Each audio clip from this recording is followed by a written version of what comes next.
3,5 aastat tagasi, 2019. aasta alguses nägi esmakordselt ilmavalgust Citroeni suur linnamaastur nimega C5 Aircross.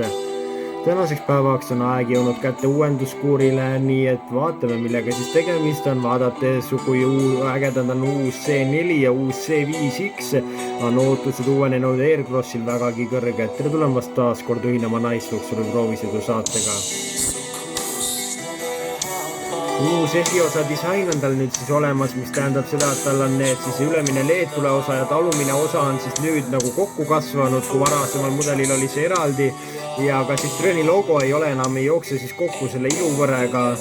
Ja näeb ta küll mõnevõrra parem välja, aga millegipärast mõne kandi pealt meenutab ta mulle veidikene Dacia Dusterit ja andestus, kui ma nüüd kellegi Citroeni illusioone natuke rikkusin.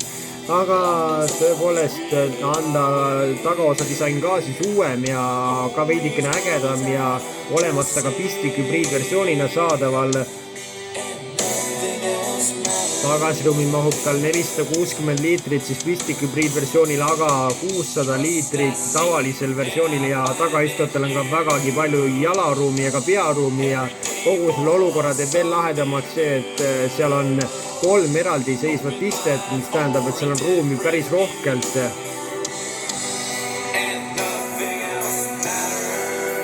Ja istmed on ka väga mugavad ja saadaval massaaži funktsiooniga.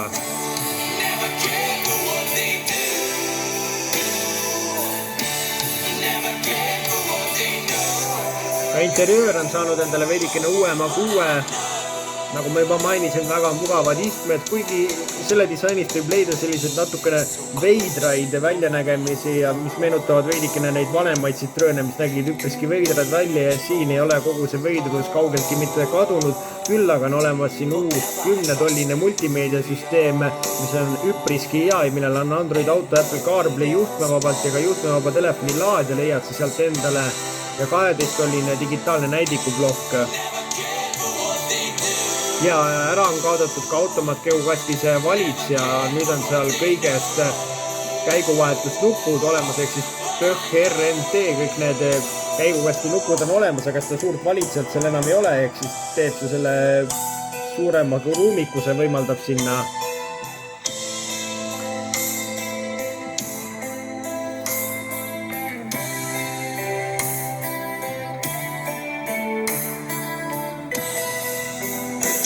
Kui sa võtad endale pistik hübriidversiooni ja saad endale 81,2 kilovatise elektrimootori ja mis tähendab seda, et 13,2 kilovatt-tunnine aku on sellel olemas ja kui sa seda laed siis spetsiaalselt sellest laadjast, mille sa saad endale ka koju paigaldada, läheb laadimiseks aega 2-3 tundi ja annab see sulle sõidu ulatus kokku 55 kilomeetri jagu siis puhtalt elektrijõul ja kui muidugi elekter otsa saab, saad ikkagi lõbusalt bensiini peal edasi urada. Ja paraku kui nüüd valiku võimalustest rääkida, siis ainukene asi, mida tal veoskeemilt saada on esivedu ja mingit nelikvedu ei saa, kuigi tegemist on nagu päris suure linnamaasturiga, mis teoorias võiks jõuda vahepeal ka maastikule ja oma võimeid see proovile panna. Paraku nelikvedu tal ei ole ja Citroen pole tal võimaldanud neid võimeid proovile panna, aga sa saad endale valida, kas võtta endale bensiini või diiselmootori, sa saad endale valida, kas võtta endale automaat või manuaalkäigukast, kuid jõudu sa endale eriti palju valida ei saa, sest jõudu on tal alati 96 kilovatti, 130 hobujõudu, kui sa just ei võta endale pistik hübriidversiooni, mille puhul on siis 225 hobujõudu siis kogu võimsuseks. Ja natukene erinevus bensiini ja diisli vahel on see, et bensiinil on 1,2 liitrine mootor ja diisli 1,5 liitrine ja varem oli saadaval ka võimsam 180 hobujõuline bensiinimootor, kuid uuenenud versioonil on see kuskile facelifti käigus kaduma läinud.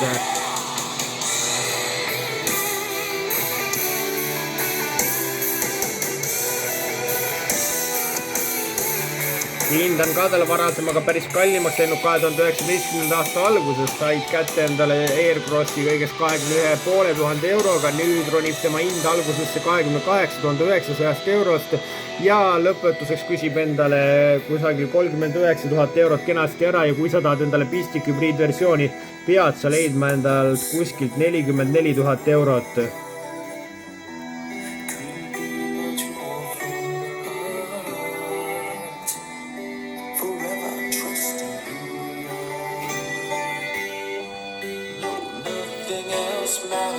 selline on uus Citroen C5 Aircross,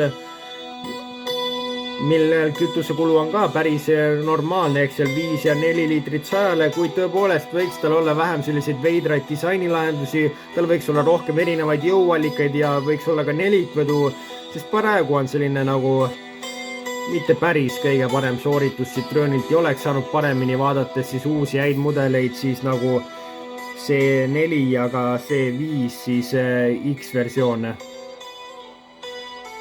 Kohtume juba nädala pärast, seniks ka kohtumiseni ja püsige ikka naisluksuri lainele.